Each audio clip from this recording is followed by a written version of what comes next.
வணக்கம். வீரம் செறிந்த வீரபாண்டிய கட்டபொம்மனின் நினைவு கோட்டை பாஞ்சாலங்குறிச்சியில் உள்ளது. 1760 பிறந்த வீரபாண்டிய கட்டபொம்மன் 1790 47வது பாளையக்காரராக பொறுப்பேற்று கொண்டார். ஆங்கிலேயர்களை தீவிரமாக எதிர்த்த கட்டபொம்மனை வீழ்த்த அவரது பாஞ்சாலங்குறிச்சி கோட்டைக்கு பெரும் படையுடன் வந்த ஆங்கிலேயர் 1797 1798 தோற்று ஓடினர். 1799 நடந்த பெரும் போரில் கோட்டை வீழ்ந்து கட்டபொம்மன் தப்பினார். பிறகு அவர் கைது செய்யப்பட்டு கயத்தாற்றில் தூக்கிலிடப்பட்டார்.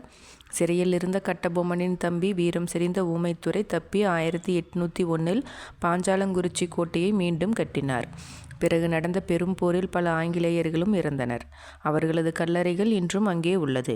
கோட்டை முழுவதும் தகர்க்கப்பட்டது. ஊமைத்துரை உள்ளிட்டோர் தூக்கிலிடப்பட்டனர். தற்போது கோட்டையின் அடித்தளம் மட்டும் உள்ளது. வீரபாண்டிய கட்டபொம்மன் மற்றும் ஊமைத்துரை அவர்களின் நினைவை போற்றும் வகையில் அழகான கோட்டை 1774 கட்டப்பட்டுள்ளது. வீரம் செறிந்த பாஞ்சாலங்குறிச்சி மண்ணில் வலம் வரும் பொழுது சுதந்திரத்திற்காக இன்னுயிரை ஈந்த நமது முன்னோர்களின் தியாகம் நம் கண்களில் கண்ணீரை வரவழைக்கும். நன்றி.